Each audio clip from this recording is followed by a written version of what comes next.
Now, we're living in really unprecedented times. We're seeing negative real interest rate environments, not just in the US, but in Europe as well.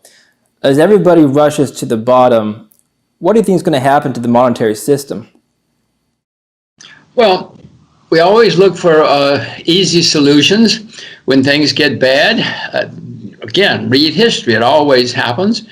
People look for something that will make life easier, and they try it.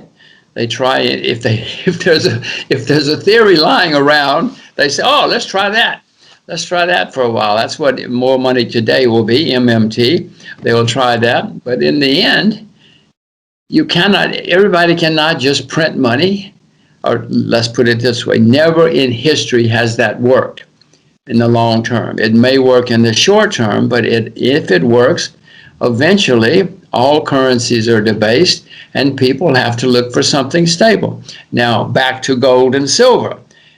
Throughout history, people like me have always turned to gold and silver in times like this.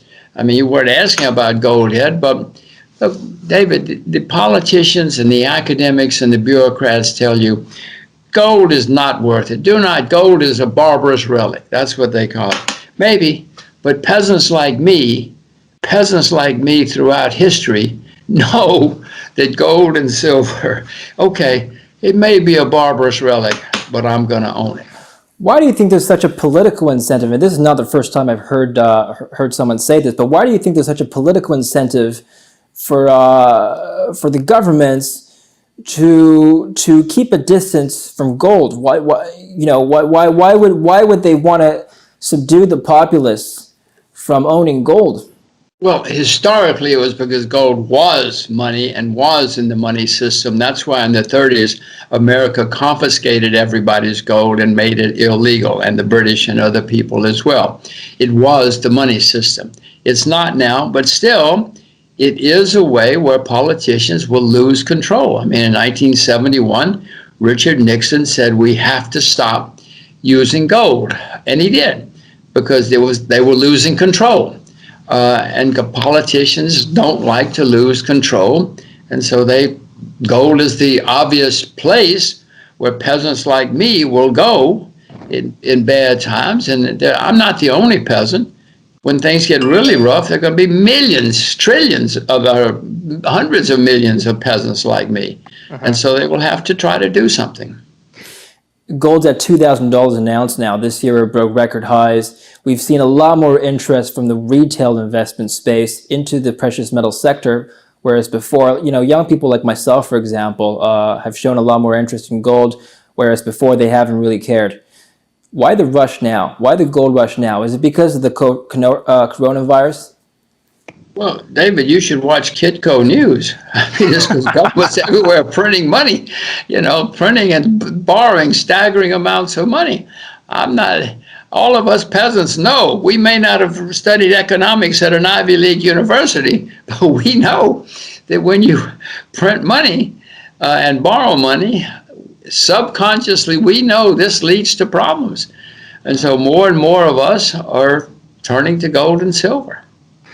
It's not just retail investors. Warren Buffett recently just purchased Barrick Gold shares. Is he late to the party? Well, I doubt it. If I'm right, gold is going to go much, much, much higher before this is over. Gold it'll certainly get overpriced. It may well turn into a bubble. I hope it doesn't, because if it turns into a bubble, I'll have to sell it. And I never want to sell I want my children to have my gold and silver someday.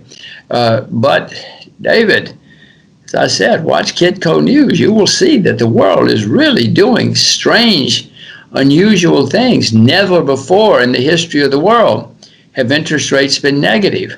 Never and before has a major bank like the Bank of Japan said, we will print unlimited amounts of money. Sure, Zimbabwe prints unlimited amounts of money. Countries have done it. But now you have major people doing it. So yeah, this could turn into a huge bubble, and gold and silver could go much, much higher. I expect them to go much, much higher before this is over. I actually, we had Jim Rickards on the show recently, and he mentioned you. He said that he spoke to you a few years ago at a conference, and he asked you what you think about gold prices, and you had said that gold's going to the moon, but nothing goes up in a straight line. Have we already seen the major retracement that you would have expected? Oh, yes, yes. What I said to Jim was usually when something has a bubble like or semi-bubble like gold did in 2011, and then it pops, it corrects by 50%. And that's just the way markets work. I wasn't talking about gold. I was just talking about markets when I said that. We certainly had the major correction. I thought it might be a little more, but I'm not good at market timing. So no, we've had that correction. Doesn't mean we won't have more corrections. I mean, all markets have corrections, but I've been a buyer of gold since the summer of 2019, and I continue to buy.